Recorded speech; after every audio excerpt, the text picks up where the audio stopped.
Hello বন্ধুরা, welcome back to my YouTube channel. আরও একটা নতুন ভিডিও নিয়ে চলে আসলাম। তো এই ভিডিওতে সোনু সুদ পরিচালিত, সোনু সুদ অভিনীত ফাতে সিনেমাটা নিয়ে কথা বলবো। যে সিনেমাটা আমি এই দেখলাম, তো কেমন লাগলো সিনেমাটা। দেখুন, আমি সোনু সুদের খুব বড় একজন ফ্যান। মানে শুধু তার অভিনয়ের না, তিনি একজন মানুষ হিসাবে যা করেছেন কোভিডের সময়, যে সময়টায় মানে পুরো বিশ্ব ভীষণভাবে জর্জরিত ছিল, ভীষণভাবে বিপদে পড়েছিল, সেই সময় ইন্ডিয়ার সুপার হিরো হয়ে তিনি যা কাজ করেছেন, তার জন্যও আমি তার ফ্যান। মানে সেটা আমি কেন, পুরো ভারতবাসী তার ফ্যান। এবং তিনি একজন মানুষ হিসেবে কতটা ভালো মনের মানুষ এবং কতটা দারুণ মানুষ, সেটা কিন্তু এই সিনেমা রিলিজের পরও বোঝা গেছে। কি তিনি অ্যানাউন্স করেছিলেন যে প্রথম দিনে 99-এ সবাই সিনেমাটা দেখতে পারবে। এবং এই যে অ্যানাউন্সমেন্টটা করেছিলেন, তারও একটা কারণ আছে, যে তিনি এই যে 99 রুপিসে মানে পুরো যে কালেকশনটা হবে, তার অনেকটাই অংশ তিনি অসহায় মানুষদের কে দান করবেন বা তাদের কাজে লাগাবেন। এই যে মহৎ কাজ, সেটাকে আমি সত্যি সাধুবাদ জানাই। এবার আসি ফিল্মের কথায়। ফিল্মটা আমার কেমন লাগলো দেখুন, আমি মার্কো দেখেছি, অ্যানিমাল দেখেছি, জন উইকও দেখেছি। তো আমি এই সিনেমাগুলো দেখে নিয়েছি বলে, এবং কিল সিনেমাটাও দেখেছি। আমি যদি এক লাইনে বলি, তাহলে আমি একটাই কথা বলবো, যে এই সিনেমাটা কিন্তু এই সবকটা সিনেমারই মিক্সচার।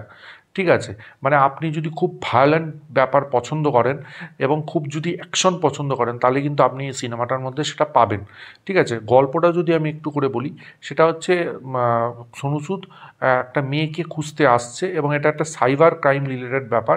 এবং তারপরে কী কী ঘটছে সিনেমাটার মধ্যে, সেটাই হচ্ছে এই সিনেমাটার টোটাল স্টোরি লাইন আপটা। এবার দেখুন, গল্পর দিক দিয়ে কিন্তু খুব একটা নতুনত্ব কিছু নেই। এবার হচ্ছে ব্যাপারটা, এখানে সিনেমাটার মধ্যে যেটা আমার কাছে বেশি মানে আমার এনগেজ করলো, সেটা হচ্ছে অ্যাকশনটা। অ্যাকশন কোরিওগ্রাফি এবং অ্যাকশনের সময় যে মিউজিক এবং সেটা যে পারফরমেন্স করেছে সোনু সুদ, সেটা কিন্তু দারুণ।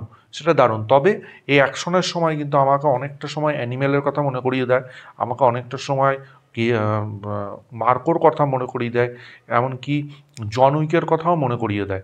তো আমি অ্যাকশনের মধ্যে সেই অংশগুলোরই কিন্তু ছাপ খুঁজে পাই। এবং একটা জিনিস বলবো, হিন্দি সাবটাইটেলও কিন্তু দেওয়া হয়েছে, মনে হয় জ্যাকলিনের জন্য। এবার একটা বড় অভিনেতা ছিল এই সিনেমাতে, নাসিরুদ্দিন শাহ, তাকে কোনোভাবে ইউজই করতে পারেনি। মানে সে কিন্তু একদমইভাবে মানে ওই মেয়েটার সাথেই ছিল সারাক্ষণ, টুকটাক ছোটোখাটো ডায়লগ, তাকে আমি সেরমভাবে এখানে পেলাম না। বিজয় রাজের কথা বলি, বিজয় রাজ যেইটুকুনি সময় পেয়েছেন, সেইটুকুনি সময়ে তিনি ভালো কাজ করেছেন। ঠিক আছে, অ্যাজ এ ডাইরেক্টর সোনু সুদকে আমি ফুল মার্কস দিতে পারবো না, কারণ এই সিনেমায় কিন্তু ড্রামা মিসিং। গল্পর দিক দিয়ে কিন্তু গল্পটা একটা সময় পুরো বসে যায়, এবং অ্যাকশনটা অনেকটা সময় অফ থাকে। আমরা ভাবি যে ইন্টারভ্যালের পর অ্যাকশন আসবে, কিন্তু অ্যাকশন আসে কিন্তু একদম শেষ মুহূর্তে। শুরুর দিকে কিছুটা থাকে, একদম ক্লাইম্যাক্সে গিয়ে অ্যাকশন আসে। ওই জায়গার অ্যাকশনটা কিন্তু খুব প্রমিসিং, ভীষণই প্রমিসিং। ব্যাকগ্রাউন্ড স্কোর অ্যাকশনের সময় আমি আবারও বললাম, খুব ভালো লেগেছে আমার, বেশ ভালো কাজ হয়েছে। আমি ওভারঅল সিনেমাটা যদি বলি, অ্যাকশন রিলেটেড দিক দিয়ে বেশ ভালো। তবে পুরনো সিনেমা মানে কিল, মার্কো, তারপরে অ্যানিমেল, জন উইকের ছোঁয়া প্রচুর রয়েছে, নতুনত্ব কিছু নেই। তবে অ্যাটেম্পটা ভালো, প্রথম ডাইরেক্টরি হিসেবে অ্যাটেম্পটা ভালো। এবং যেহেতু অ্যানিমেলের মতো সিনেমা হয়ে গেছে বা মার্কোর মতো সিনেমা হয়ে, সেগুলোর পেছনে সবাই কিন্তু এখন দৌড়চ্ছে, যেটা আর তো হয়। তো ওভারঅল বলবো, একটা ওয়ান টাইম ওয়াচ সিনেমা। খুব আহামরি অ্যাকশনের দিক দিয়ে খুব ভালো, আহামরি খুব একটা কিছু না, গল্পের দিক দিয়ে স্ট্রং কিছু হতে পারেনি, ইমোশন ড্রামা কাজ করেনি। এই ছিল আমার রিয়াকশন।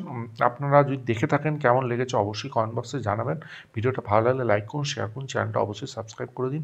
পাশে থাকা বেল আইকনটা ক্লিক করতে ভুলবেন না পরবর্তী নতুন কোনো আপডেটসের জন্য। ততক্ষণের জন্য গুড বাই বন্ধু।